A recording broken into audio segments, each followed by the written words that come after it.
নমস্কার বন্ধুরা, Florence daily life চ্যানেলে আরও একটি ব্লগে তোমাদেরকে স্বাগত জানাই। আজকের ব্লগটা সুন্দর একটা দিন ছিল, আকাশটা খুব সুন্দর নীল, পেজা পেজা তুলোর মতো মেঘ, আর তাই দেখে মনটা বেশ ভালো লাগছিল। ভাবলাম কেননা একটা ভালো রান্না করা যাক। আর আমার মেয়েও ফ্রাইড রাইস, বিরিয়ানি এই জিনিসগুলো খেতে খুবই পছন্দ করে, সাদা ভাত একেবারে খেতে চায় না। তাই ভাবলাম যে ওর পছন্দসই একটা খাবার কিছু বানাই।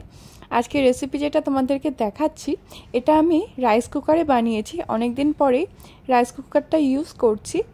তো ওই বিরিয়ানি কাম পোলাও টাইপের কিছু একটা বানিয়েছি, কি বানিয়েছি আমি জানি না। তো তার জন্য আমি প্রথমে কড়াইতে ওই তেলের উপর গরম মশলা দিয়ে তার মধ্যে পেঁয়াজ, আদা রসুন পেস্ট, টমেটো দিয়ে ভালো করে কষিয়ে তার মধ্যে মাংস দিয়ে নিয়েছি। আর এদিকে রাইস কুকারে আমি চাল ধুয়ে, বাসমতি চাল ধুয়ে তার মধ্যে একটু নুন, সামান্য চিনি আর একটু গোটা গরম মশলা দিয়ে আর পরিমাণ মতো জল দিয়ে বসিয়ে দিয়েছিলাম। ভাতটা প্রায় 70% মতো কুক হয়ে গেছিলো। তারপরে আমি এই কষিয়ে রাখা মাংসটা ওর মধ্যে বিরিয়ানির মতো করে সাজিয়ে দিয়েছিলাম। তারপরে একটু কেওড়া জল দিয়েছিলাম, আমার কাছে গোলাপ জলটা ছিল না। সামান্য বিরিয়ানির মশলা আর একটু বেরেস্তা করে রেখেছিলাম, সেটা দিয়ে তারপরে ভাতের আবার লেয়ার করে দিয়েছিলাম। আর একটু আলু ভেজে রেখেছিলাম, সেটাকে জাস্ট ওপরের সাজিয়ে দিয়ে তার উপরে একটু বেরেস্তা আর একটু বিরিয়ানির মশলা ছড়িয়ে আবার আমি রাইস কুকারে বসিয়ে দিয়েছিলাম। কারণ রাইসটা 70% কুক ছিল, বাকি 30% এই আমি পরে কুক করলাম। তো রেসিপিটা খেতে ভীষণই ভালো হয়েছিল, খুব সিম্পলের মধ্যে। কিন্তু যার জন্য করা হয়েছিল তার নাকি একটু ঝাল লেগেছিল। যাই হোক, আর এখন যাকে দেখতে পাচ্ছ আমার বড় মাসি, 2 দিন এসছিল আমাদের বাড়িতে, আর এখন সে ফিরে যাচ্ছে। তাই তাকে এখন টাটা বলে আমরা বিদায় জানাচ্ছি। টাটা।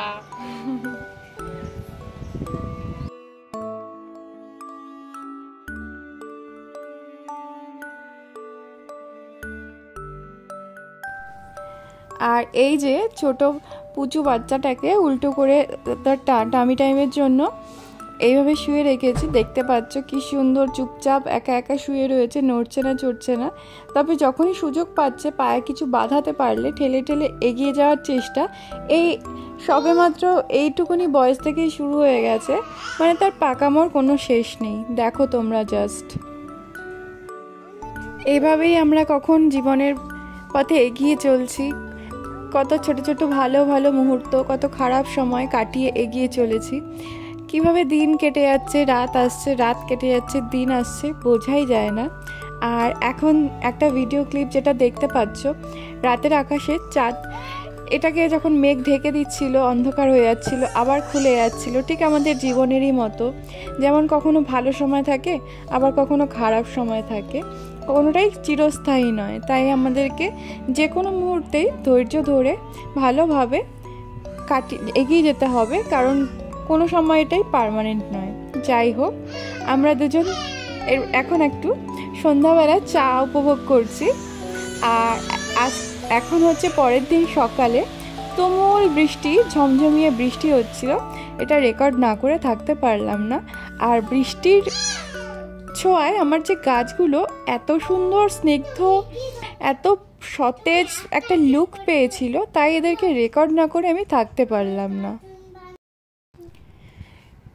বৃষ্টিটা একটু কমতেই আমরা বেরিয়েছিলাম, কারণ কি সামনেই আমার মেয়ের বার্থডে আসছে। তাই বার্থডের জন্য কিছু টুকটাক, এবছর সেরকম কিছুই করব না, জাস্ট নিজেরা। কিন্তু যেটুকু না করলেই নয়, সেটুকু তো করতেই হবে। একদম ছোট পুচকিয়ে বাচ্চা, তার তো মনে অনেক ইচ্ছা থাকতেই পারে। সে আমাদের সুবিধা অসুবিধাটা অতটা বুঝতে পারে না, তাই তার খুশির জন্য যতটুকু না করলে নয় ততটুকু আমরা করছি এবারে। ওর বার্থডের জন্য যে টুকটুক বার্থডের যে ছোট ছোট জিনিসগুলো যাতে ও আনন্দ পাবে, সেগুলো কিনে নিয়েছিলাম।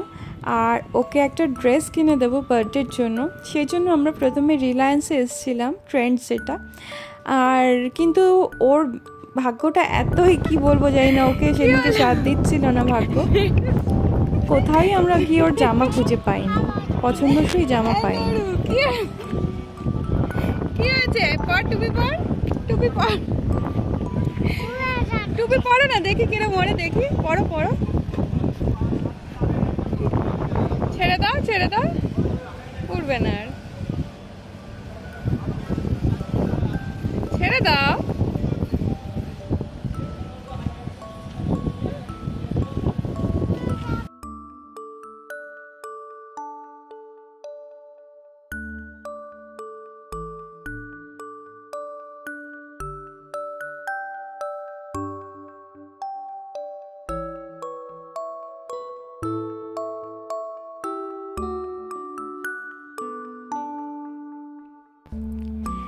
আর একেই হয়তো বলে আধুনিক বাচ্চা।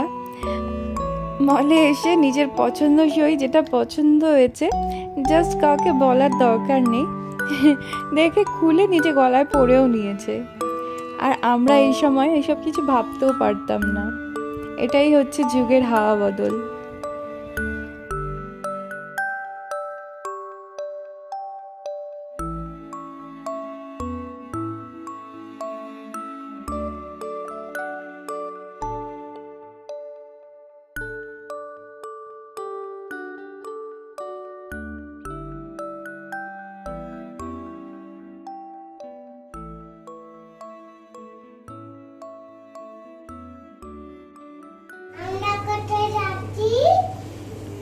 বলো।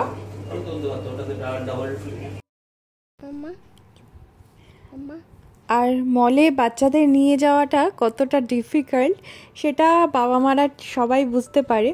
মলে তো হাজারটা সুন্দর সুন্দর জিনিসের অভাব নেই, আর বাচ্চাদের চোখও যে আমাদের চোখ এড়িয়ে কোন দিকে পৌঁছে যায় সেটাও কিন্তু বলা যায় না। যেদিকে আমরা ভাবতেও পারি না সেই সব জিনিসের দিকে ওদের চোখ যে কিভাবে চলে যায়। আর মানে শুধু চোখ যায় না, মানে রীতিমতো বায়না, কখনো কখনো তো মানে রাস্তায় শুয়ে নাগিন ডান্স দেয়, এটা সব হামেশাই দেখতে পাওয়া যায়। যেমন এখানে আমার মেয়ে এই পাশের যে খেলনার জায়গাটা রয়েছে, অনেক বলস দেওয়া বেবিদের খেলার জন্য, সেখানে যাওয়ার জন্য তার বাবার হাত ধরে প্রায় টেনে নিয়ে আসছে, আর অন্যদিকে তার বাবাও তাকে টেনে নিয়ে মানে যে কোনোভাবে পালিয়ে যাওয়ার জন্য চেষ্টায় রয়েছে। তো যাই হোক, অনেক বেলা হয়ে যাচ্ছিল, তাই আমরা বাড়িতে ফিরে এলাম, কারণ বাবু কিছু খাওয়া দাওয়া করে যায়নি। আর দেখতেই পেলে যে তালটা কিনেছি, ওটা হচ্ছে ওর টাকা জমানোর জন্য একটা ধার। আর বাড়ি ফিরে এসে আমরা খাওয়া দাওয়া করে একটু বসেছিলাম, তার মধ্যে আবার খুব জোরে বৃষ্টি নেমে গেল। আর যাই হোক, ভালোই সময় আমরা ঠিক সময়ে বাড়ি ফিরে এসেছিলাম, যার জন্য ভিজিনি। ঘরের যে টুকটাক কাজকর্ম ছিল সেগুলো করে নিচ্ছিলাম। আর এরপরে তাহলে আমরা এখন এই টেস্টি খাবারটা রাইস কুকারে বানানো এই বিরিয়ানি কাম পোলাওটা এনজয় করি। আর খেতে খুব ভালো হয়েছিল, তোমরা একবার ট্রাই করতে পারো।